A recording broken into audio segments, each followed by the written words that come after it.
A young woman raised as a Jehovah's Witness who says she was molested by a fellow church member and that the church had been protecting pedophiles within their midst. Think about the apostate-driven lies and dishonesties that Jehovah's organization is permissive toward pedophiles. I mean, that is ridiculous, isn't it? The Watchtower have fostered a policy of silence on child abusers. Do not reveal the confidential talk of another. An investigation into child sexual abuse among Jehovah's Witnesses and accusations that religious leaders led a cover-up within some of the group's 14,000 U.S. congregations. Born and brought up as a Jehovah's Witness, the church was the family's life. And so, when the abuse began, it was to the church they turned. But within the congregation, ours is a spiritual protection. When we're talking about physical protection, that's up to the secular authorities to provide. When I was a little girl, like probably about 6 or 7, Jonathan Kendrick had abused me. She blames the Watchtower's secrecy for enabling Kendrick to marry into her family and target her. My name is Lloyd Evans, and in this special video for my John Cedars channel, I will be answering the question, Jehovah's Witnesses and child abuse, is there a problem? It could be that you are one of Jehovah's Witnesses and you're understandably concerned about the negative media on this subject. Or you could have very little to do with the witnesses, but you still want to know whether the media reports are justified. Let me start by saying that the mishandling of child sexual abuse is a problem for many organisations, and it is now becoming increasingly obvious that Jehovah's Witnesses are by no means immune. A member of the governing body of Jehovah's Witnesses, Jeffrey Jackson, even admitted this when giving evidence in 2015 before a royal commission in Australia. Now, do you recognise, Mr. Jackson, and in asking this question, let me make it clear, I'm not suggesting it's peculiar to the Jehovah's Witness organisation. There are many, many organisations in this position. But do you accept that the Jehovah's Witness organisation has a problem with child abuse amongst its members? I accept that child abuse is a problem right throughout the community, and it's something that we've had to deal with as well. And do you accept that it's presented, I withdraw that, do you accept that the manner in which your organisation has dealt with allegations of child sexual abuse has also presented problems? There have been changes in policies over the last 20 or 30 years where we've tried to address some of those problem areas, and by the fact that we've changed the policy would indicate that the original policies weren't perfect. And you accept, of course, that your organisation, including people in positions of responsibility like elders, are not immune from the problem of child sexual abuse? That appears to be the case. So, it's clear that at least at some level, Jehovah's Witnesses have a problem with child abuse. This raises the following questions. What is the cause of this problem? How long have we known that there is a problem? Are there any specific cases to help us identify the problem? What is the response of the governing body? And how does this affect the public? We will begin with tackling the first question. What is the cause of this problem? In other words, what specific reasons account for the prevalence of child abuse among Jehovah's Witnesses? This is a complicated question, but I believe there are 5 main contributing factors. Firstly, there's the 2-witness rule. Jehovah's Witness elders are instructed in their manual, the Shepherd the Flock of God book, that anyone who accuses another of wrongdoing must have another witness. This rule is to be applied even in cases of child abuse where, for obvious reasons, there is rarely a bystander watching the abuse take place. Accordingly, pages 72 and 73 of the Elders' Manual contain the following guidance. If the accuser or the accused is unwilling to meet with the elders, or if the accused continues to deny the accusation of a single witness and the wrongdoing is not established, the elders will leave matters in Jehovah's hands. The investigating elders should compose a record, sign it, put it in a sealed envelope, and place it in the congregation's confidential file. Additional evidence may later come to light to establish matters. Elders can therefore only take an accusation of child abuse seriously if the molester admits to his actions, or someone else other than the victim saw him do it. Now, it doesn't take a genius to understand that not all pedophiles are anxious to admit to their crimes, and it's extremely unlikely that they will prey on children in front of spectators who can later act as witnesses. The only exception to the two-witness rule is a loophole referred to by some as the two-victim rule. Basically, if another victim of the same abuser comes forward, his or her evidence can be counted as the second witness. The obvious problem with this rule is that it leaves a child molester free to abuse a second child before being brought to justice. It also relegates the harrowing, life-altering ordeal of either the first or second victim as being little more than part of an evidence-gathering process.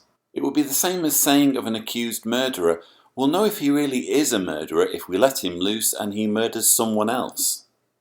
The second aggravating factor is Watchtower's obsession with secrecy. These days, more progressive organisations value the respect and credibility that comes with openness and transparency, and letting the public know how responsible they can be when problems arise. But Watchtower isn't like that. Watchtower has long prized secrecy and confidentiality. In a letter dated July 1st, 1989, Watchtower gave the following guidance to elders. Elders share the obligation to shepherd the flock. However, they must be careful not to divulge information about personal matters to unauthorized persons. There is a time to keep quiet, when your words should prove to be few. Proverbs 10:19 warns, "In the abundance of words there does not fail to be transgression, but the one keeping his lips in check is acting discreetly." Problems are created when elders unwisely reveal matters that should be kept confidential. Elders must give special heed to the counsel, "Do not reveal the confidential talk of another." Often the peace, unity, and spiritual well-being of the congregation are at stake. Improper use of the tongue by an elder can result in serious legal problems for the individual, the congregation, and even the society. In a more recent letter to elders dated November 6, 2014, the organisation went as far as to say that if elders are judicially investigating a wrongdoing that is also a crime, they should keep it secret. In some cases, the elders will form a judicial committee to handle alleged wrongdoing that may also constitute a violation of criminal law, for example, murder, rape, child abuse, fraud, theft, or assault. Generally, the elders should not delay the judicial committee process, but strict confidentiality must be maintained to avoid unnecessary entanglement with secular authorities who may be conducting a criminal investigation of the matter. For example, even the fact that a judicial committee has been formed should not be disclosed to persons not entitled to know. To help maintain its secrecy, Watchtower is adamant that it will only report accusations of child abuse to the authorities if the local laws in the country or state specifically require elders to do this. You might be thinking, well, that's perfectly reasonable. So long as no laws are broken, what's the harm in not reporting somebody else's crime? But think about what that means for a moment. Imagine you went on holiday for 2 weeks, and when you returned you found your house had been broken into. Thieves had taken some irreplaceable family heirlooms. Because you were away when the thieves struck, you would have no clue as to their identity. Then you remember that your neighbour has a closed-circuit camera system capable of reading license plates. So you call your neighbour and ask to review his footage for clues. But your neighbour says, no, the footage belongs to him, it's his private property, and he isn't required by law to show it to anyone. He refuses to help you get your things back or help bring justice to those who broke into your home. That's essentially the attitude Watchtower is displaying every time it refuses to report the hideous crime of child molestation to law enforcement. Only instead of a person's house and belongings being violated, we are talking about a child being robbed of its mental and emotional well-being, leaving it permanently damaged. Just because someone is not legally obliged to do something doesn't mean they're not morally obliged to do the right thing. A third factor is the separation of Jehovah's Witnesses from the world in general. When discussing secular society, Watchtower publications hardly foster a healthy attitude about the world outside the organisation. As the May 15, 2014 Watchtower put it, Satan's system of things will soon come to its end, but God's organization will survive the last days. Or, if you prefer the January 1st, 1990 Watchtower, it may not be too long, but we must endure. In Satan's system, we have to put up a hard fight for the faith, as the world's immorality, corruption, and hatreds surround us on all sides. This siege mentality can and does translate into a feeling that all problems between Jehovah's Witnesses should be sorted out internally with the help of the elders. After all, why would you want to involve the police or courts of law when these are all elements of Satan's doomed system that are soon to be destroyed? The police are there to protect you from otherworldly people, not from fellow believers in your spiritual paradise. This aversion to taking legal action against fellow believers was perfectly summed up in the March 15, 1996 Watchtower on page 15. Loyalty to Jehovah God will also keep us from doing anything that would bring reproach upon His name and kingdom. For example, two Christians once got into such difficulty with each other that they improperly resorted to a worldly law court. The judge asked, "Are both of you Jehovah's Witnesses?" Evidently, he could not understand what they were doing in court. What a reproach that was! Loyalty to Jehovah God would have caused those brothers to heed the counsel of the Apostle Paul. Really, then, it means altogether a defeat for you that you are having lawsuits with one another. Why do you not rather let yourselves be wronged? Why do you not rather let yourselves be defrauded? Certainly, the course of loyalty to Jehovah God is to suffer personal loss rather than to bring reproach upon Jehovah and His organization. So, rightly or wrongly, at least in the mind of a Jehovah's Witness, suffering personal injury will often be of lesser concern compared to the unthinkable prospect of bringing Jehovah's organization into reproach. And as a fourth problem, we have misconceptions surrounding forgiveness.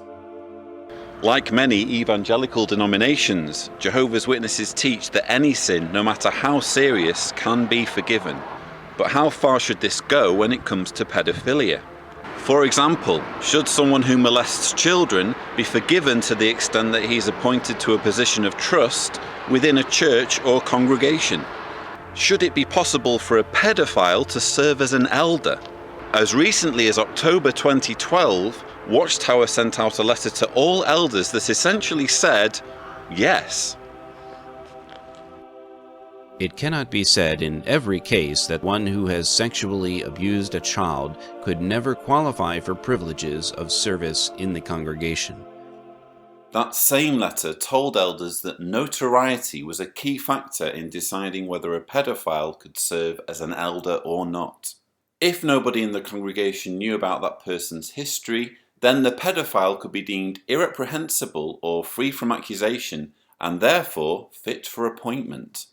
But this reasoning overlooks the very nature of child abuse, namely the fact that it is carried out in secret, behind closed doors, away from the public gaze. A congregation cannot be aware of a child molester if there are policies in place specifically designed to keep them in the dark. And the fact that they're unaware of a pedophile's crimes doesn't make that pedophile suitable elders material. Also, by allowing pedophiles the potential to serve as elders as a means of extending forgiveness, Watchtower is seriously overlooking the very nature of pedophilia. It isn't something that just comes and goes, or can be banished by prayer, confessions, and religious counselling.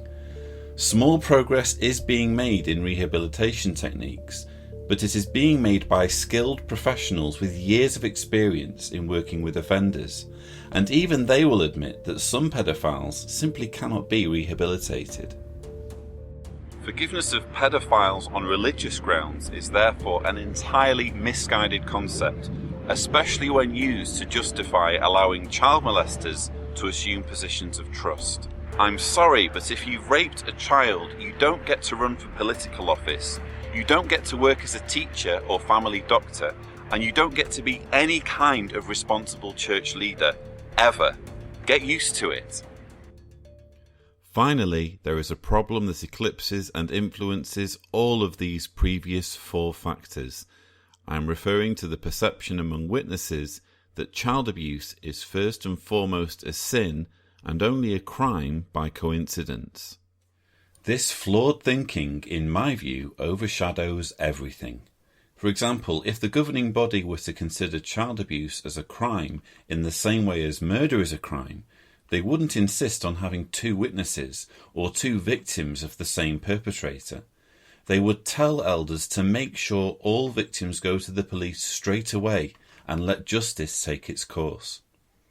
Also, if the governing body took child abuse seriously as a crime as it does murder, it would be more concerned with protecting vulnerable ones in the congregations than with preserving confidentiality and shielding the reputation of the organisation. If parents viewed child abuse as a crime in the same way as murder, then they wouldn't think twice about pursuing justice against a perpetrator, regardless of whether he or she happened to share the same religious views. And as regards forgiveness, it should be obvious that a man who rapes a child is just as undesirable for a position of trust in a congregation as someone who has been convicted for murder or theft. Hence, most of the problems surrounding child abuse could easily be fixed if the governing body were to embrace the mantra, "Let the Bible judge sin, but let the law judge crime." But because in their minds the sinfulness of child abuse outweighs everything else, this can and does lead to child abusers being sheltered from justice. Interestingly, as a side note, despite there being numerous rules in the Jewish law code against a variety of intimate acts, including prohibitions related to menstruation, wet dreams, and incest, nowhere in the Hebrew or Greek scriptures does it expressly state that it is wrong for an adult to have sex with a child. Arguably, the strong revulsion of most people to pedophilia has more to do with our innate sense of right and wrong than the commands of any sacred text. Now we've examined the reasons why Jehovah's Witnesses have a problem with child abuse, we can ask ourselves the question, how long have we known about it? I wish I could tell you that the public has been alert to the institutional mishandling of child sex abuse for decades. But the simple truth is that as of 2016, which is the year in which I'm making this video, public concern in this area is still a relatively recent phenomenon. In the United States, it wasn't until 1986 that Congress passed the first laws aimed at giving victims of child sex abuse the right to make a civil claim. In other words, to make organizations accountable for abuse perpetrated by individuals. 10 years later, in 1996, Megan's Law was enacted, giving American citizens the right to know the details of sex offenders right across the country. From now on, every state in the country will be required by law to tell a community when a dangerous sexual predator enters its midst. We respect people's rights, but today America proclaims there is no greater right than a parent's right to raise a child in safety and love. Today, America warns, if you dare to prey on our children, the law will follow you wherever you go, state to state, town to town. A similar provision, known as the Child Sex Offender Disclosure Scheme, or SARA's law, was rolled out in parts of the UK as recently as 2011. With legislation came increased prosecution and detection of cases. By the dawn of the 21st century, old stigmas and taboos had been sufficiently swept aside for the media to take a more active role in raising awareness, and the Catholic Church was among the first institutions to be investigated. The 2015 Oscar-nominated movie Spotlight documents the superb efforts and professionalism of investigative journalists who in 2001 and 2002 exposed widespread child abuse by Catholic priests in the Boston area. If you haven't watched it already, please do check it out. It was also in 2002 that two hard-hitting documentaries were released that focused attention on the covering up of child abuse by Jehovah's Witnesses. There was an NBC Dateline program titled Witness for the Prosecution. Tonight on Dateline, they've taken on the most powerful force in their lives, their own church, exposing what they say is a terrible evil. I didn't know any better. I just remember the hurt. Child molestation. There was also a BBC Panorama programme titled Suffer the Little Children.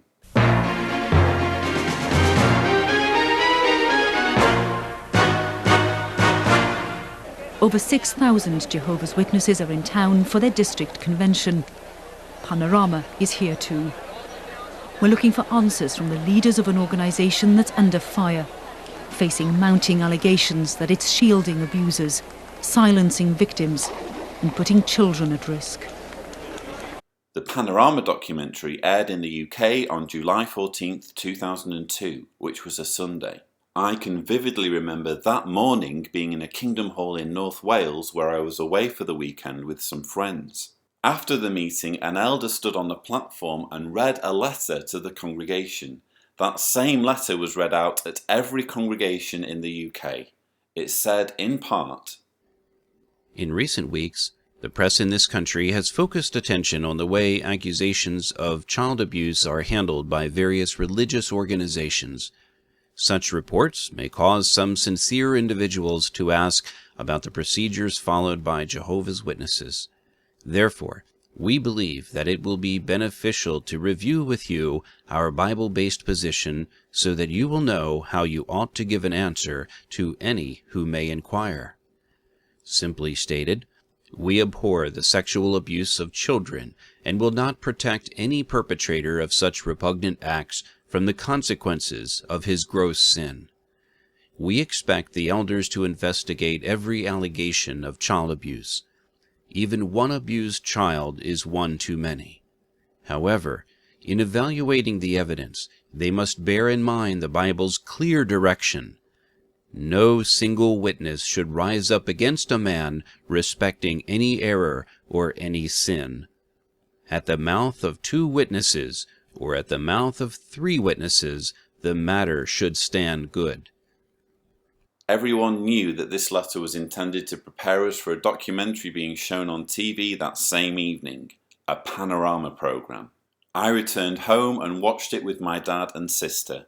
The programme showed a persistent and tenacious BBC reporter, Betsam Powys, speaking to numerous victims of child sexual abuse both in Britain and the United States. As each victim told their dreadful story, a pattern emerged of horrendous abuse going ignored by elders, of victims ordered to stay silent, of police having their investigations disrupted, of witnesses siding with the perpetrator rather than the victim, and of an organisation that simply refused to grasp its urgent duty to protect children. Even though I found the programme disturbing, I still felt an overwhelming need to show loyalty to the organisation, no matter what. I even recall arguing with my sister, who back then was braver than I was in questioning Watchtower. I pleaded with her, "No, you don't understand. All these people who molested children have since been dealt with. These are just a few bad individuals. They've been disfellowshipped or they're no longer serving as elders. It's all been sorted out." Because I was raised as a witness and I was desperate to think of Watchtower as God's clean, pure organisation, I refused to accept that there was anything wrong. But 9 years later, when I finally began to awaken from years of indoctrination, I realised there really was a serious problem. Thanks to the two-witness rule and other factors, countless witness children were and still are being needlessly exposed to sick, evil people. Rather than viewing any abused child as one too many, to this day Watchtower continues to let thousands of known pedophiles go unreported. The question is, how many thousands? In the Panorama programme, a former elder named Bill Bowen was quite specific in telling Betsam Powys the number of unreported pedophiles on Watchtower's database. How many names do you suspect are on that list? 23,720. How do you know that? I was contacted by sources within the church. I was given a figure of over 20,000. Two different sources came back to me and said that number is actually more specific and gave me a figure of 23,720. They told me that they had accessed the internal database, and that figure was based on child molesters in the USA, Canada, and Europe. And that's the figure that they were given. The film later shows Betsam Powys, armed with this information, confronting a now deceased member of the governing body, Theodore Geras, who was less than cooperative.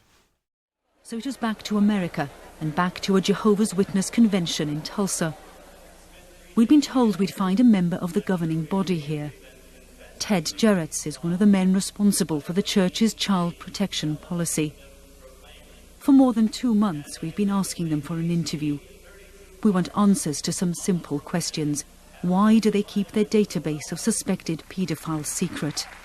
Why don't they report all allegations of abuse to the police? Why do they send children back to the arms of their abusers? They refused to talk to us, but here at last we had our chance. Tell me about the database. How do you justify keeping a list of people, men in some cases, who have confessed to paedophilia, but you have not reported them to the authority? What justification is there for you to keep that list? You have a privacy law. You have a directive from the European Union. You observe that, don't you? So when allegations of abuse are made, it's all right to keep them private? I think you were answered. That question was answered should be to your satisfaction. Can you answer it now? I'm not going to repeat. I'll just tell you exactly that you can go and you see it in writing. It's all in print. You know, the Bible says, do not go beyond the things that are written. We don't go beyond the things that are written. And that was that. So, is the database real or not? In a fax sent to the BBC on May 9th, 2002, 2 months before Panorama aired, Watchtower admitted to its existence, but the numbers cited by Bowen were disputed. You have been told that here in the United States we have compiled a list of 23,720 names of child abusers. That is false. First of all, the total number of names in our records is considerably lower than that. In addition, it is not meaningful to focus on the number of names we have in our records. This is because our figures include the names of many persons who have only been accused of child abuse, whereas the charges have not been substantiated. Though to this day nobody outside Watchtower knows how many alleged child molesters are on the organisation's database, the fact that the database exists and is currently sitting safely on Watchtower's hard drives is beyond doubt. Later in this video I will be showing you further proof of its existence and a recent insight into just how many names it may be concealing. So, how long have we known about this problem? Ex-Jehovah's Witnesses like Bill Bowen and Barbara Anderson have been speaking out about it openly since about 2001-2002. Barbara Anderson used to work in Watchtower's writing department, and her excellent website, watchtowerdocuments.org, tells of how she first learned about the child abuse problem while working at Bethel headquarters in 1992.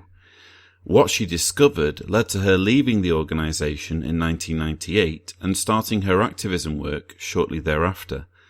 But certainly prior to the 1990s, we don't know of anyone inside or outside the organisation who knew there was a significant problem with child sex abuse, let alone how bad it was.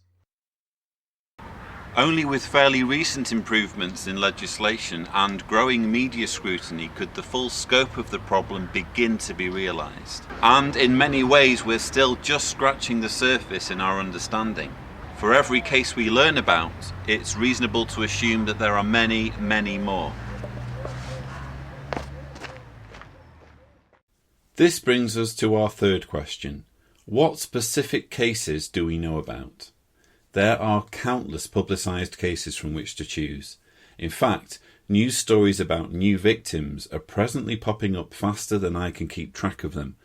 But for the purpose of this video, I will focus on 6 victims whose cases have propelled the mishandling of child abuse by Jehovah's Witnesses into the spotlight. 2 of these victims are from the United States, Candace Conti and Jose Lopez. A further 2 are from the United Kingdom, Karen Morgan from South Wales, and a victim we will refer to as Amelia.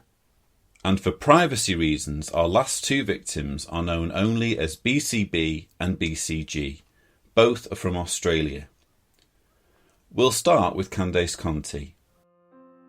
In June 2012, Conti was awarded $28 million in damages by a jury in California for the abuse she suffered at the hands of a Jehovah's Witness named Jonathan Kendrick between 1995 and 1996 when she was 9 and 10 years old.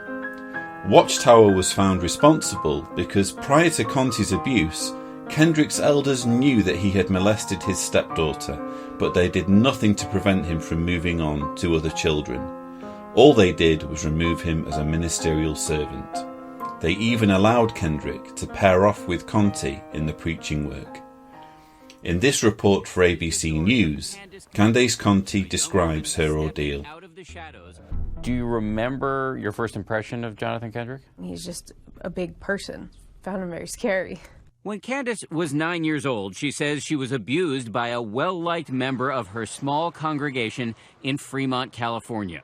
While door-to-door evangelizing, which Candace would often do without her parents, she says Jonathan Kendrick began taking her to his house and molesting her. I don't really want to go into everything else because I don't want to have nightmares. Right. Understood. She testified that he abused her several times a month for what she says felt like 2 years. When you were a kid, why did you feel like you couldn't come forward? Bringing that up just would demolish the only people that I knew. I think I was scared too. After the verdict was announced, a lengthy appeal process ensued in which Watchtower tried to get the judgment reversed, and they partially succeeded. Courtroom footage filmed by Reveal and the Centre for Investigative Reporting appeared on PBS and ABC News. It showed Watchtower's lawyers making their defence. Members of the North Fremont Congregation of Jehovah's Witnesses abhor child abuse of any form. The Jehovah's Witnesses are not a youth group. The elders did their job spiritually, and I think that's all we can ask of these men. Thank you. The appeals court determined that Watchtower's leadership had no legal duty to warn parents in Conti's congregation that a confessed child molester had access to their children. The court removed the punitive part of the verdict, but still insisted Conti receive $2.8 million in compensation.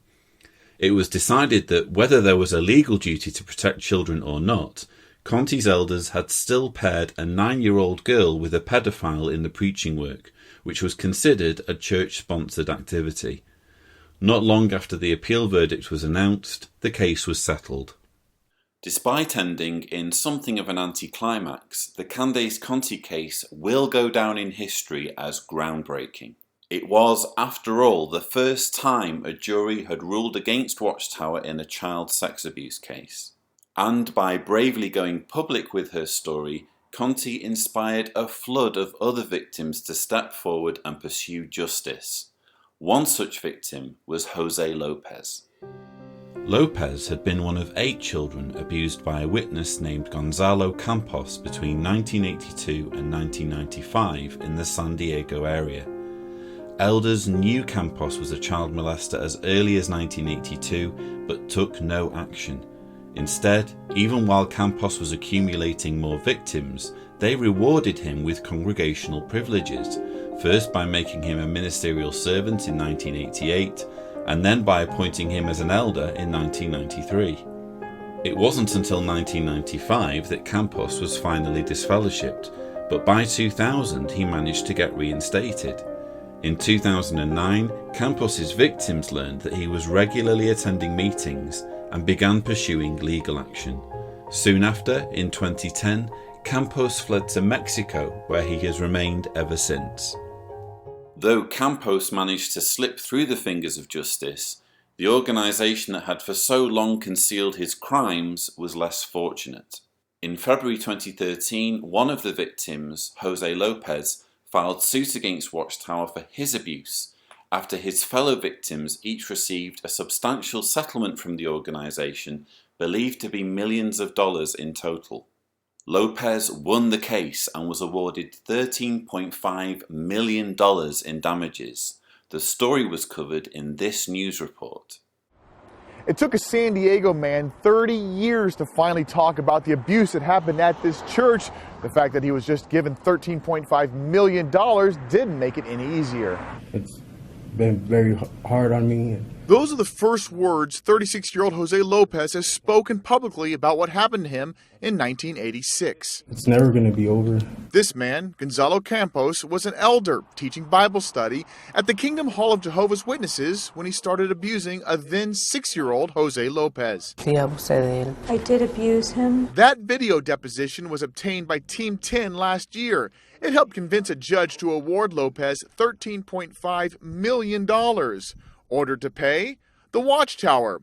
The interesting thing about this case is that Watchtower lost, at least in part, because they refused to cooperate with the requests of the court, leaving the judge no choice but to rule against them by default. So, what requests did Watchtower refuse? This brings us back to what we were saying earlier about the secret database.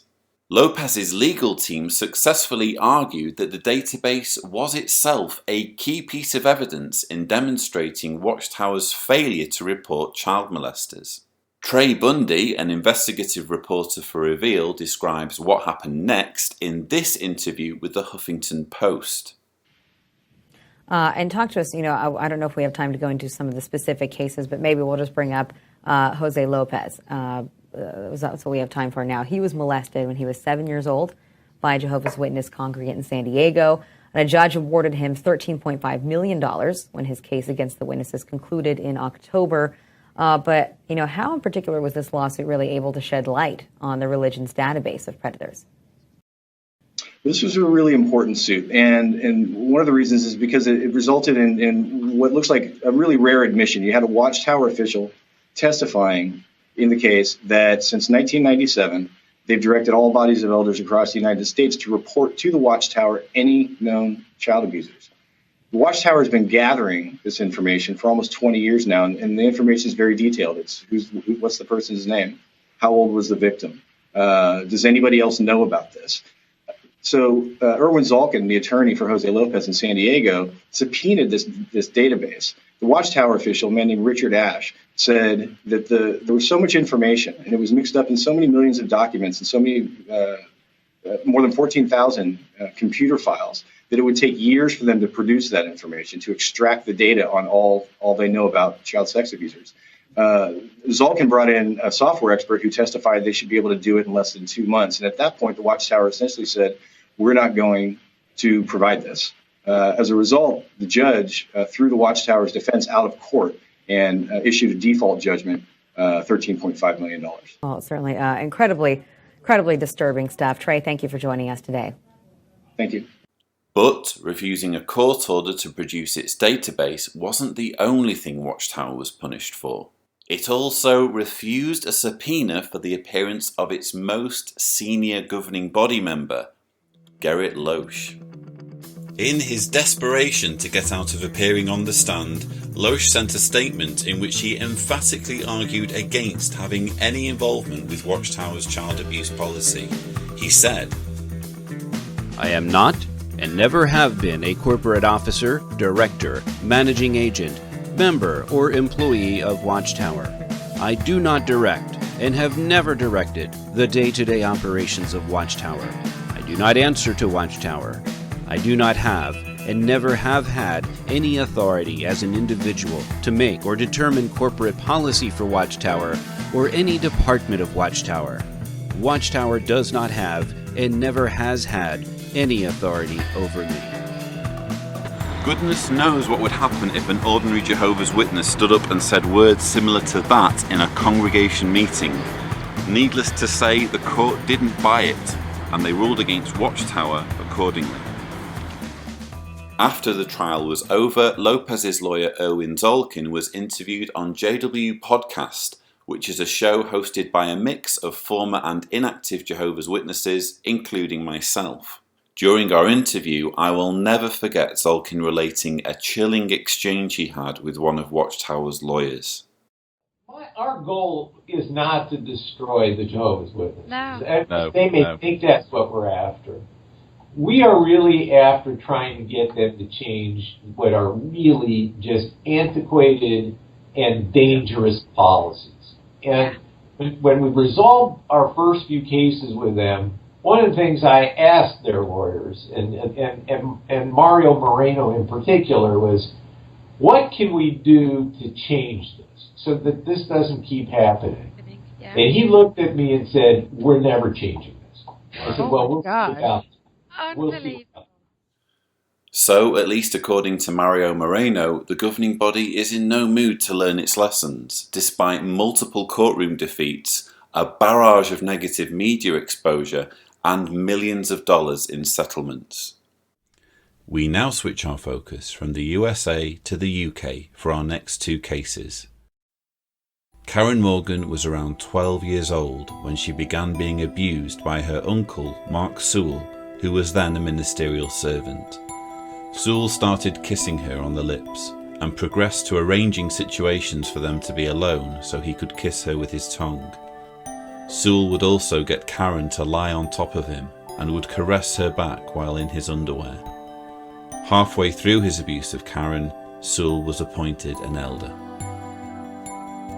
When Karen finally told her parents, they took her to confront Sewell and he accused her of lying.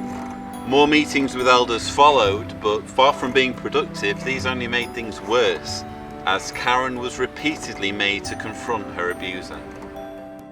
Finally, a 7-man committee of elders was appointed by the London branch, and Sewell was stripped of his position as an elder and disfellowshipped. But he was disfellowshipped not for his abuse of Karen, but for having a belligerent and unforgiving attitude. Years later, after more of Sewell's victims came forward, he was arrested by police and put on trial. By that time, he had been reinstated as a witness.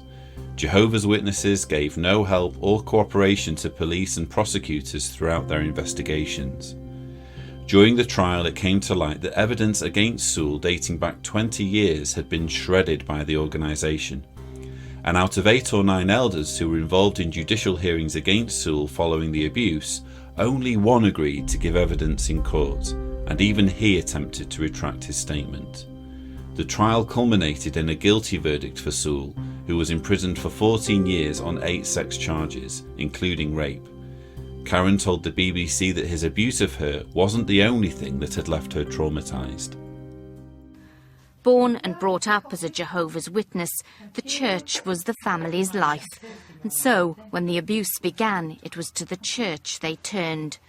What Karen went through as a result, she now says is harder to deal with than the abuse itself. Those group of elders who sat me as a child in front of a guy who'd been abusing me for years and expected me to talk about it in front of him and hear him calling me a liar, I mean, I think that probably has had the most effect on the rest of my life, because what Mark did to me, I've had to try to deal with, but I've also had to try and deal with the fact that how the whole thing was handled. And it's that part of it that I want answers for that. I caught up with Karen a few months ago and asked her about the case. She told me that though the elders had been quick to track her down and disfellowship her for having a normal relationship with her boyfriend after moving on from the witnesses, they were less eager to cleanse the congregation of a convicted pedophile. And the result was he got 14 years in prison. So he's done about a year of that now, but he's still a Jehovah's Witness in prison. He's doing Bible studies in prison. He's got elders visiting him from his old congregation, even though we've had no visit or nothing from anybody, no support, anything. Even my mum and my nan, who are still Jehovah's Witnesses, haven't had any. But they're anxious to take care of the spiritual welfare of the pedophile in their congregation. Obviously. And they were quick to leap on you once there was a whiff of they came looking for me. They came looking for you simply for, private, intimate affairs with your boyfriend. But for a pedophile, well, are the two witnesses, and astonishing. I know, it's crazy. Karen's father, John Viney, also gave an honest insight into why, as a Jehovah's Witness parent, he was not as quick to pursue justice for his daughter as he perhaps could have been. The process of being a Jehovah's Witness has a profound effect on you, and it has an effect on you as a father. And to a degree, I think I'd have to be honest now and say that my children and my family didn't always come first. Right. Because of either congregation responsibilities or trying to be loyal to what I believed.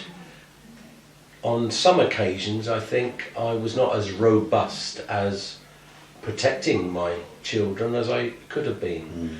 Having said that, when Karen first approached me, when she was about 12 or 13, and said that she didn't like the way her Uncle Mark was kissing her, that is what I thought she meant, that she didn't like the way he was kissing her. I thought it was more perhaps the way he greeted her when we used to go round there. He was maybe too affectionate, and that was the level of my understanding, and I'm afraid anything else went completely over my head, even though she did tell me even again that she didn't like the way her Uncle Mark was kissing her.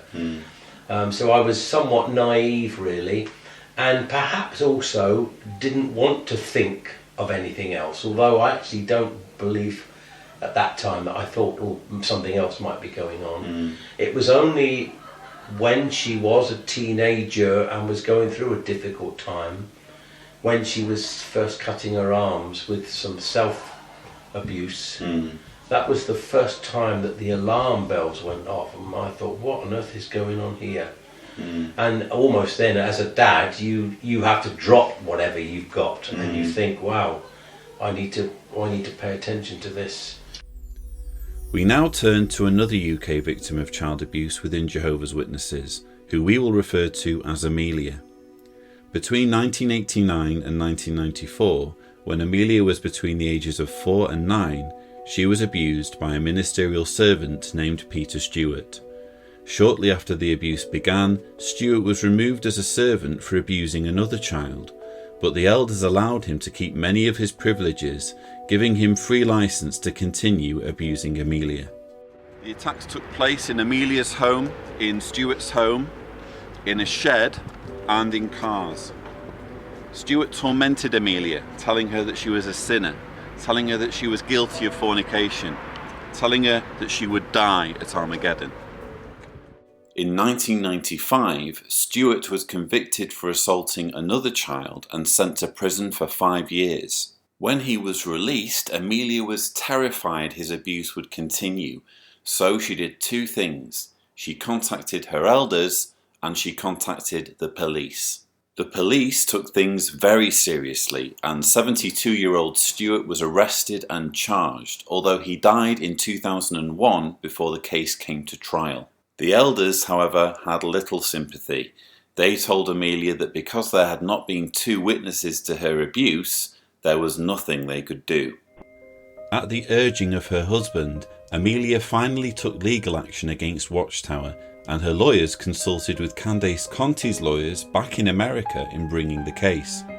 Finally, in June 2015, the High Court ruled in Amelia's favour, making her the first person to win a civil suit against Watchtower in the UK. The BBC reported on the verdict. Today, Mr. Justice Globe ruled that the Jehovah's Witnesses organisation was liable for the abuse carried out by Stewart and had failed to take sufficient safeguarding measures to protect Amelia. I think this should be a wake-up call to the Jehovah's Witness organization that they need to implement better child safeguarding policies that are in line with modern-day knowledge about child safeguarding and sexual abuse. Amelia received £275,000 in compensation, but nothing will ever fix the damage inflicted on her, not just by her abuser, but from those who shielded him from justice. She has already attempted suicide, and she once told her lawyers she doesn't expect to live beyond the age of 30. The final two victims we now turn our attention to are BCB and BCG. Both of these women gave testimony at the Australian Royal Commission, and their ordeals illustrate the appalling inadequacy of Watchtower's child abuse policies when put into practice, and how inconsistent elders can be when trusted to enforce them. BCB was raised on a farm in Western Australia. She started attending meetings at the age of 10 and was baptised at 18. From when she was 15 years old, BCB was groomed and sexually abused by an elder named Bill Neal, who was the father of one of her friends. Neal was one of only 2 elders in her congregation. The other was Max Hawley.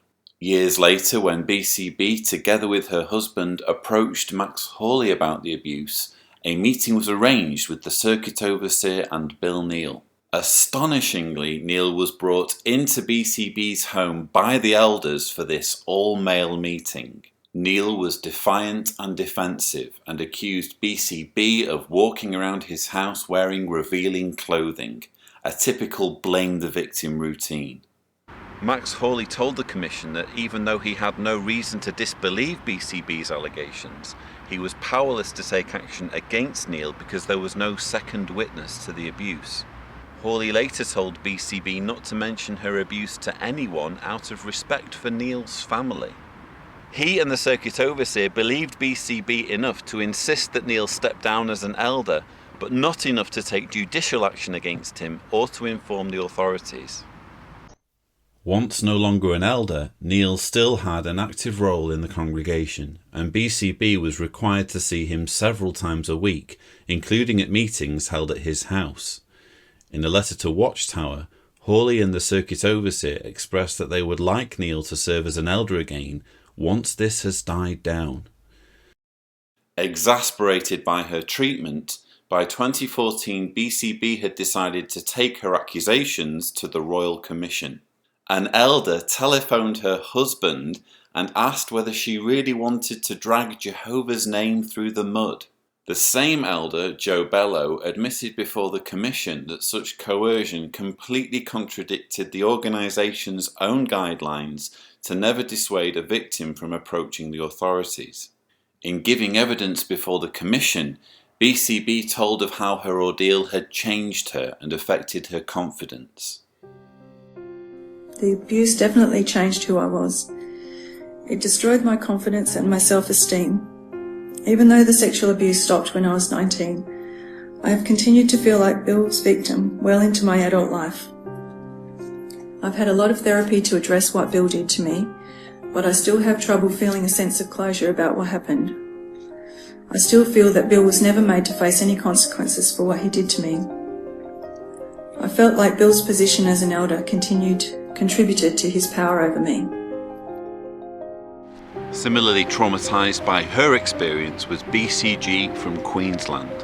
When she was 17, her father sexually abused her multiple times over a 2-week period, while the rest of her family were away on holiday. Shortly after the incident, BCG approached 2 elders in her congregation who happened to be friends with her father. She told the Commission that both refused to speak to her until she confronted her father, or unless her father was present at the meeting. It was 8 months before a meeting was finally arranged between BCG and her elders at the insistence of her boyfriend. By that point, BCG's father was already being investigated by the elders for an extramarital relationship. But it would become clear that marital infidelity was of more pressing concern to the elders than a man's sexual assault of his teenage daughter. BCG was interviewed several times, again by an all-male tribunal. In one of these meetings, BCG's father was brought before her, making her feel terrified. She said he threatened her verbally and physically, and blamed her for seducing him. Around this time, BCG learned that her father had abused not only her, but her older sister and 2 younger sisters. She told the commission that when she told the elders of these new allegations, they refused to accept the testimony of her sisters, even though these should have been considered under the 2-victim rule we discussed earlier. According to BCG, she was told by her elders that her sisters' evidence could not be considered because they were too young to know what they were talking about and were not witnesses to the same event. All 3 elders told the commission that they didn't remember anything about these extra allegations concerning the abuse of BCG's sisters. I don't recall that. What did you say to your wife? I'm unsure. I'll ask you again, what did you say to your wife? I am unsure. I can't remember that. That I cannot recall. Yeah, I cannot recall detail. So it's false what you've written here, isn't it? It wasn't one person's word against another. It's, again, in making that statement, that was my recollection. That I can't remember at all. I really have no memory of that. I can't recall. I can't remember. I have been trying to remember. I don't recall that phone call or that she brought that to my attention. You've said that already. I don't recall that at all.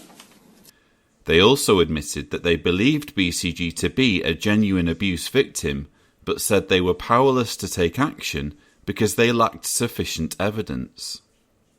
But things began to unravel when one of the elders, Dino Ali, was shown notes that he had taken at the time of the investigation. These handwritten notes proved that the elders were aware of the allegations of abuse by BCG's sisters, one of whom was as young as 2 or 3 when she was first molested. The notes also revealed that BCG's father had confessed to assaulting her, meaning that the elders had all the grounds they needed to disfellowship him, not just under the 2-victim rule, but under the 2-witness rule. Amazingly, they didn't do that. Instead, they disfellowshipped someone they believed to be a pedophile purely on the grounds of lying and loose conduct in an extramarital affair.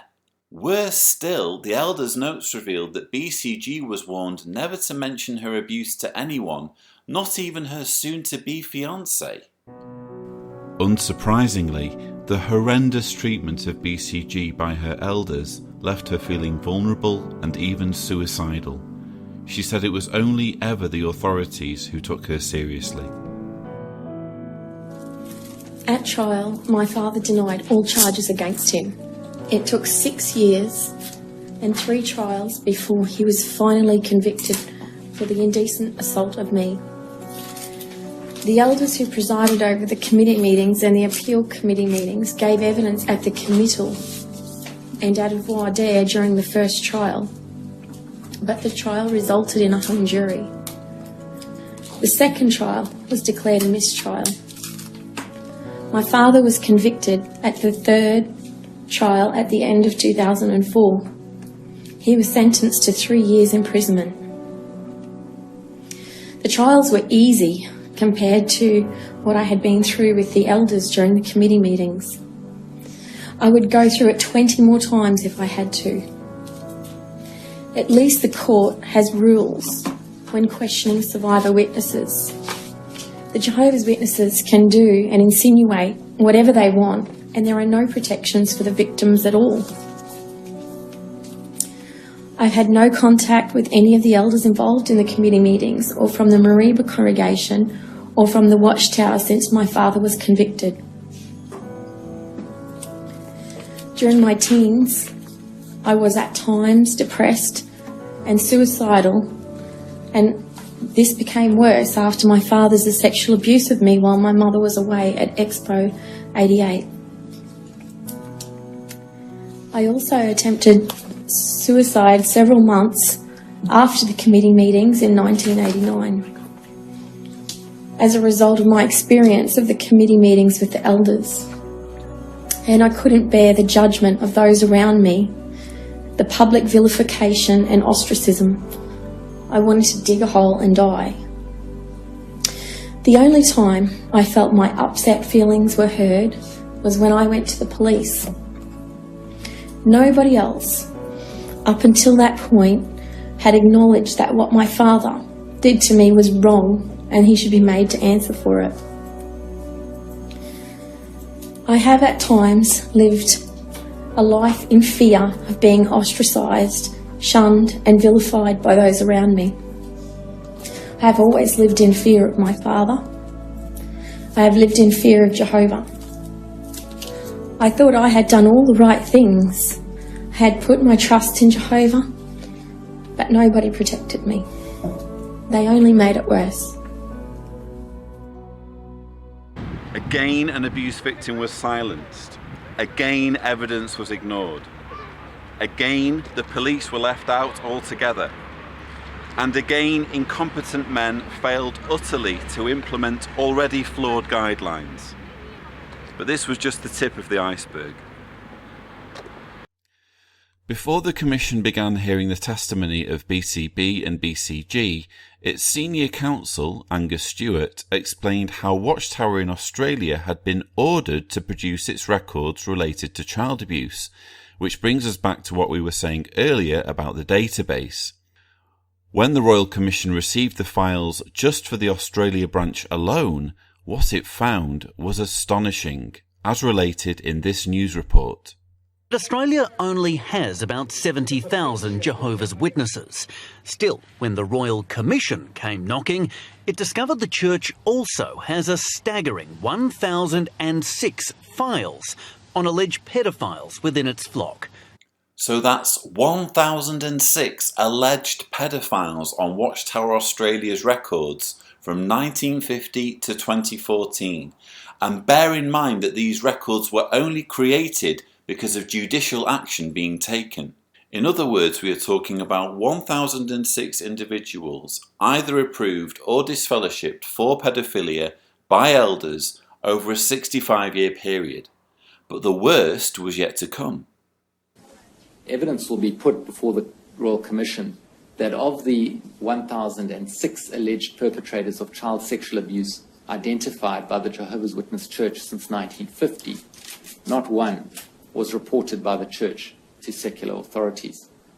This suggests that it is the practice of the Jehovah's Witness Church to retain information regarding child sexual abuse offences, but not to report allegations of child sexual abuse to the police or other relevant authorities. 1,006 pedophiles, all of whom were either approved or disfellowshipped for child sex abuse between 1950 and 2014, and not a single one reported to the police. Stewart would later reveal that these 1,006 case files related to at least 1,800 victims, all of whom will have had their abuse effectively covered up by the organisation. While doing research for this video, I decided to try extrapolating what the numbers might be if Jehovah's Witnesses in countries like the United States, Canada and Britain were to have the same pedophile rates as those in Australia. I checked the publisher numbers from the last 65 years of Watchtower yearbooks and used this data to produce an estimated number of victims and perpetrators. Based on my calculations, with the same rates as Australia, between 1950 and 2014, the Britain branch would have had 2,324 perpetrators and 4,159 victims. The Canada branch would have had 1,965 perpetrators and 3,515 victims, and the United States branch would have had 17,084 perpetrators and 30,568 victims.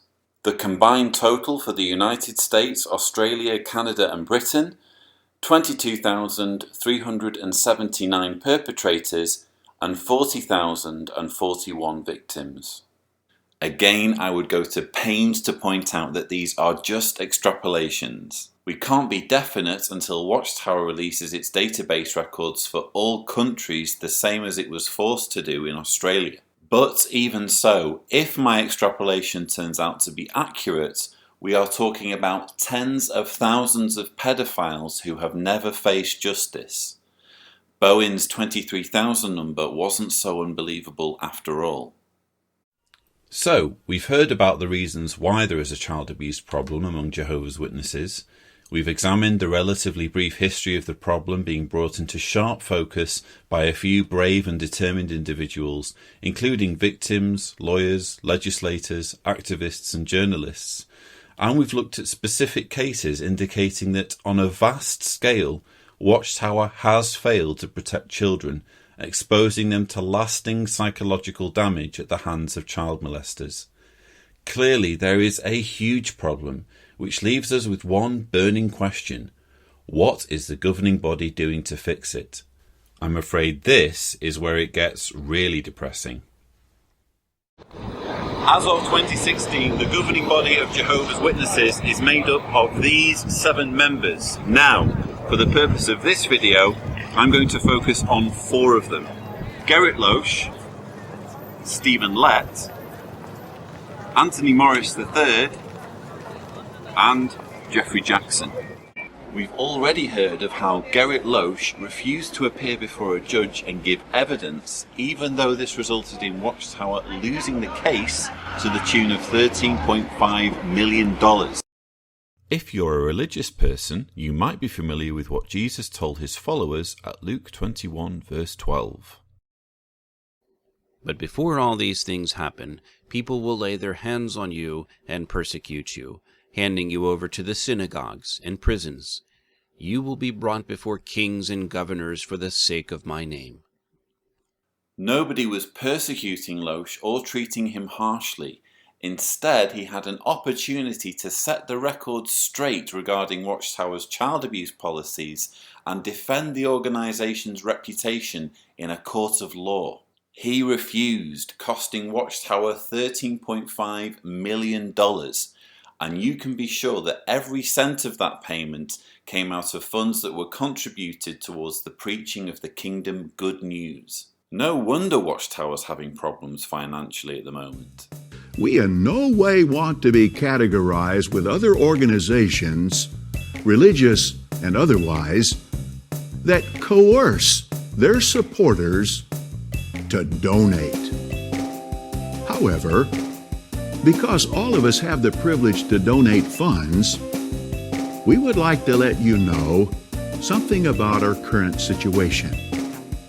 We have looked forward to this next fiscal year and projected the expenditures for all of the theocratic initiatives we are scheduling. In doing the math, we found that the amount of money flowing out will be much greater than the amount of money that we have coming in at this time. And we are confident that with this knowledge, your appreciative hearts will move you to do what you can to support the work at hand. Apart from his embarrassing begging for cash on JW Broadcasting, Stephen Lett has also appeared in front of the camera to comment on the controversy surrounding child abuse.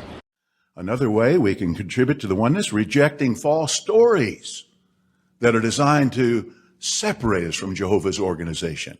As an example, think about the apostate-driven lies and dishonesties that Jehovah's organization is permissive toward pedophiles. I mean, that is ridiculous, isn't it? If anybody takes action against someone who would threaten our young ones and takes action to protect our young ones, it's Jehovah's organization. We reject outright such lies. Given everything we've already discussed, hopefully it is painfully obvious that Watchtower's mishandling of child abuse is anything but apostate-driven lies and dishonesties. Lett's denial is itself an outrageous lie, given all the court cases he must be aware of as a governing body member. His reaction amounts to little more than burying his head in the sand and demanding that his followers do the same. This brings us to Anthony Morris III, who also addressed child abuse in the July 2015 JW Broadcasting episode. He began by reassuring witnesses on the matter of reporting to police. Our policy as an organization is that one professing to be a victim or his parents should never be discouraged from reporting the incident to the appropriate authorities. What we have just seen is a clever play on words. Jehovah's Witness elders are now instructed not to dissuade parents from reporting the abuse of their children to the police if that's what they want to do. But there is a huge difference between not dissuading someone from reporting and actively encouraging them to do so, especially when we're talking about an organisation that preaches the importance of confidentiality, that promotes distrust of the outside world, and that advocates not taking your brother to court. Morris goes on to tell witnesses all about how Watchtower has actually been proactive in addressing child molestation. As the awareness of child abuse became more and more known, we published a landmark Awake magazine over 30 years ago. It was the issue of June 22nd, 1982. There are 5 article titles that nailed the subject in a very straightforward manner. The first article was entitled, "The New Morality." And then, "Chickens and Hawks" was the second article. It warned about homosexual men who prey on and advocate the right to use boys for sex. Shame on them. So, rather than admit to serious organisational problems with the mishandling of child sex abuse, as evidenced by countless court cases and news reports, Tony Morris essentially pins the blame on homosexuals. He also claims that far from being naive, the organisation was actually way ahead of the game. As evidence, he brandishes a 1982 magazine, not one single page of which advocates reporting to authorities in all cases where child abuse is suspected. While we cannot control everything that an individual might say, it is clear that over the decades, protecting children from abuse is a top priority for this organization. We are proud of our reputation in this regard. And we look forward to the time in God's new world when no one, young or old, will ever again be a victim of abuse. These comments, in my view, typify the governing body's willful ignorance of the urgent need to take meaningful action to protect children. It's not just that these men are proud of their appalling reputation in this area. They also failed to recognise their duties and responsibilities in the here and now, instead choosing to defer the problem of ending child abuse upward. Don't worry, they say, there will be a new world order over which we will preside. Once we take up our positions as kings and priests in heaven with Christ, the earth will be a child abuse-free zone. It's the exact same attitude that we saw in the 1982 Awake magazine. In God's due time, all who embrace his kingdom under Christ will become able to keep this law of love perfectly. Then will come the fulfillment of Proverbs 2:21 and 22. The upright are the ones who will reside in the earth, and the blameless are the ones that will be left over in it. As regards the wicked, they will be cut off from the very earth, and as for the treacherous, they will be torn away from it. This is the only way, the final way, to end child abuse. Finally, we return to Jeffrey Jackson. You will remember at the beginning of this video, we saw Jackson admitting before the Royal Commission that Jehovah's Witnesses do have some kind of problem with child abuse after all. Now, I believe that when Senior Counsel Angus Stewart asked those questions, he did so knowing that Stephen Lett had recently dismissed all claims about child abuse as, what was it? Apostate-driven lies and dishonesties. So, later in the proceedings, Stewart specifically asks Jackson whether claims of child sex abuse in Jehovah's Witnesses amount to apostate lies. And would you disagree then with anyone who said that the efforts to highlight and deal with child sexual abuse in the Jehovah's Witness Church is engaging in apostate lies? Rather than give a simple yes or no answer, this is Jackson's response. I guess that's a broad question, because sometimes those who make these accusations make many other accusations as well. But let me assure you, the person making the accusation is not the main thing. The main thing is there some basis to the accusation? And if there is some way that we can improve, the governing body is always interested in seeing how we can refine our policies. You see, Mr. Stewart, could I just emphasize, as a religion, two very strong things we feel. One is we try to keep a high moral standard, and secondly, there's love among the organisation. So we want to treat victims in a loving way. So, rather than either agree or disagree with the words spoken by his colleague Stephen Lett, Jeffrey Jackson can only give a vague and evasive answer about there being love in the organisation. Even worse, when Angus Stewart later showed Jeffrey Jackson from the Bible that the governing body could actually bypass the two-witness rule altogether if they really wanted to, Jackson refused to play ball. Stewart drew Jackson's attention to a passage at Deuteronomy 22 verses 23 to 27. If a virgin is engaged to a man, and another man happens to meet her in the city and lies down with her, you should bring them both out to the gate of that city and stone them to death, the girl because she did not scream in the city, and the man because he humiliated the wife of his fellow man. So you must remove what is evil from your midst. If, however, the man happened to meet the engaged girl in the field, and the man overpowered her and lay down with her, the man who lay down with her is to die by himself, and you must do nothing to the girl. The girl has not committed a sin deserving of death. This case is the same as when a man attacks his fellow man and murders him. For he happened to meet her in the field, and the engaged girl screamed, but there was no one to rescue her.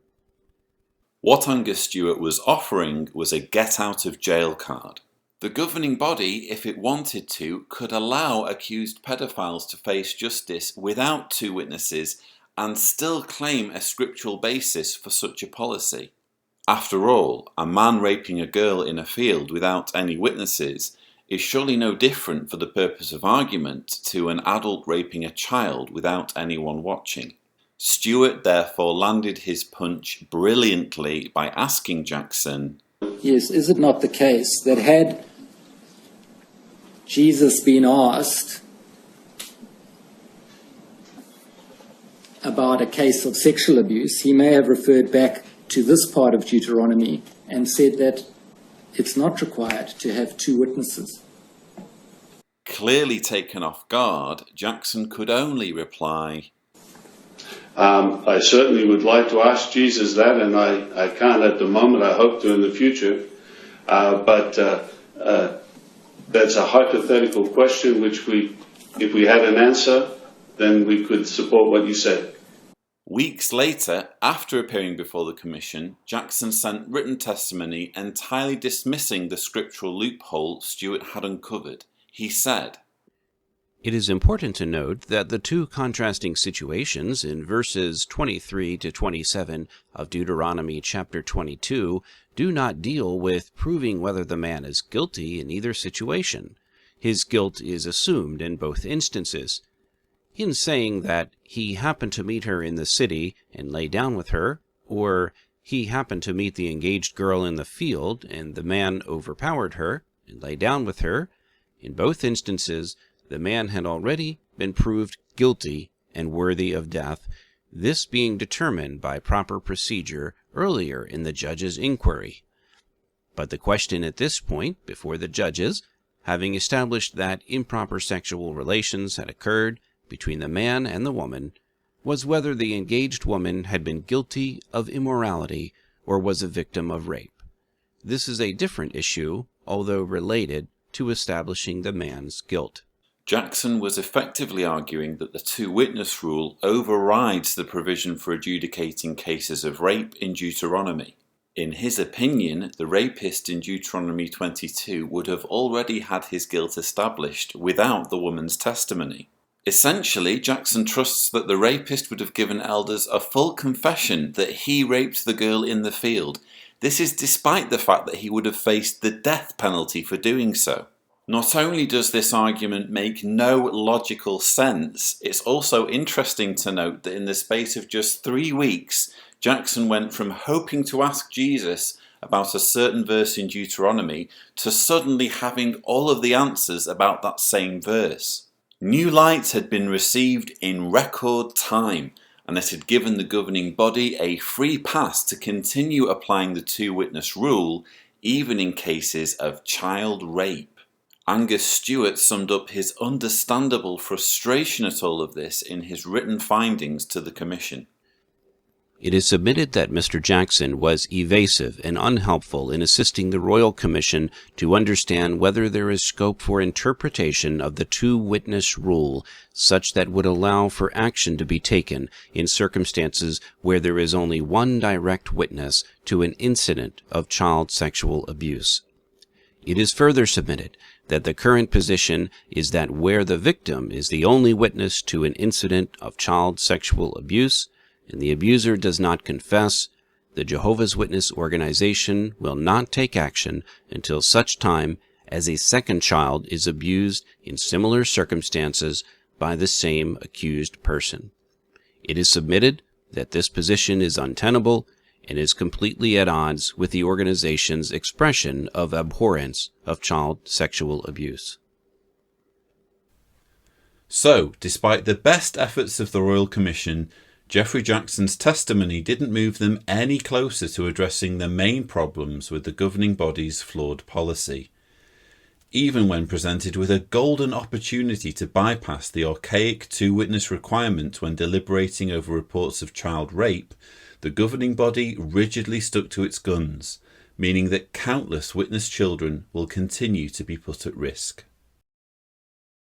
Another noteworthy part of Jackson's testimony came when he declared that he would actually like to see the reporting laws changed so that Watchtower would have no choice but to comply.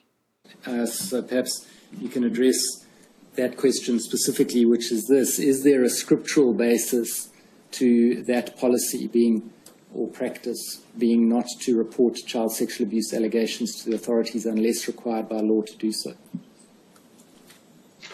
Thank you for the opportunity to explain this. I think very clearly Mr. Toole pointed out that if the Australian government and all the states was to make mandatory reporting, it would make it so much easier for us. We want to make sure that children are cared for. So if the government does happen to make mandatory reporting, that will make this dilemma so much easier for us, because we all want the same goal, that children will be cared for properly. Think about what Jackson is saying for a moment. We have already learned that Watchtower has a policy of only reporting accusations of child abuse if it is legally obliged to do so. Now Jackson is saying that he would prefer the government to force Watchtower to do the right thing by making reporting compulsory. If the governing body is so anxious for this outcome, why not be proactive and report all accusations of child abuse regardless of the local reporting laws? Why wait for the law to tell you to do something if you want to do it now? If you're a Jehovah's Witness watching this video, it's worth dwelling on the fact that out of 4 governing body members who have recently either addressed or been called upon to address the issue of child abuse in the organisation, 1 has breached a subpoena and refused to defend the organisation's policy in court, even denying his involvement with Watchtower altogether. One has described the covering up of child abuse as apostate-driven lies and dishonesties. One has denied problems with child abuse, claimed the organisation has a brilliant reputation, and blamed the whole thing on gay people. And one has admitted there's a problem, but he refuses to do anything about it, even after being presented with a biblical reason for dropping the two-witness rule. All this means that though it would be nice to think that the lessons of history have been learned and children of Jehovah's Witnesses will be protected from this point forward, actually that's not the case. So long as the governing body clings to its obsession with the two-witness rule, children will be at risk from both being molested and having their abuse covered up. All the governing body needs to do to fix the problem is send a letter to all bodies of elders saying, quite simply, Dear brothers, you are advised, with immediate effect, to contact the police or local authorities, regardless of the local reporting laws, if you hear of any accusations of child molestation within your congregation. Judicial handling of such matters may be pursued with the guidance of the branch, but your main priority should be to notify the authorities, assist them in pursuing their investigations, and follow their recommendations to protect the children in the congregation. Child molesters are not to engage in preaching activity on behalf of the congregation or serve in any positions of trust. Your brothers, Christian Congregation of Jehovah's Witnesses.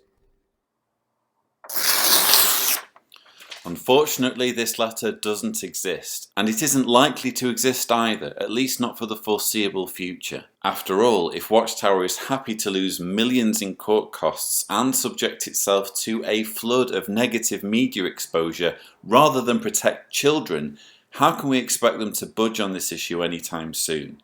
It seems, at least from my perspective, that the governing body is deluded enough to consider this whole matter a case of satanic persecution and a test of loyalty to Jehovah. Even if the organisation were to go bankrupt over what the governing body would feel is obeying a scriptural command, in the minds of Loesch, Lett, Morris and Jackson, this would only be proof that Armageddon is imminent and Satan has launched his attack on Jehovah's people. Yes, as much as I'd love to be proven wrong, that's the level of delusion I believe we're dealing with, and it's the only way I can explain the governing body's refusal to make very simple changes despite the enormous pressure the organisation has been placed under. At this point in the video, if you've never been a Jehovah's Witness, you might be thinking, yes, this really is a problem and I do feel terrible. However, this is an internal problem for a fringe religious movement. The fact that the governing body refuses to address the situation may affect 8 million of their followers, but it doesn't affect me and my family. Well, it isn't that simple. Rick Simmons, the lawyer for Candace Conti, drew a rather obvious conclusion when being interviewed for ABC News. If ever there was a group that needs the sun to shine on them, it's this one. Because when your doorbell rings on Saturday morning and your kid answers the door, you don't want that guy to be a child molester. And Kevin Bowditch, one of the elders interviewed at the Royal Commission, was specifically asked about the risks posed to the public by child molesters who are cast out by Jehovah's Witnesses. And when the person's disfellowshipped, they then can still attend meetings and so on, but under some restriction, is that right? Under a lot of restrictions. Yes. And members of the congregation cannot associate with them socially. Socially or spiritually. Yes. But the person is still otherwise in the world and can associate with people outside of the church. Yes. And you don't take into consideration, do you, how people outside of the church might be kept safe from such a person whom you're not satisfied will not reoffend? If they were outside the church and they were a close friend, I would tell them. Well, and how would you know if they're a close friend and they're outside of the church? Now, if they're a close friend of mine. A close friend of yours? If I was. Yes. If I associated with them. Well, what about people who are not close friends of yours, others than outside of the church? You don't take any steps, do you, to protect them from this potential reoffending?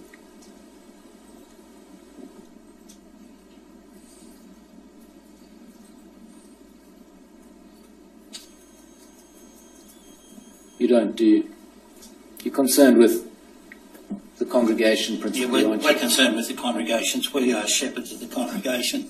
Yes, and you're not a shepherd to those who are not in the congregation. No. And as an organisation, in your experience, you don't seek to protect or take care of children who are outside of the congregation.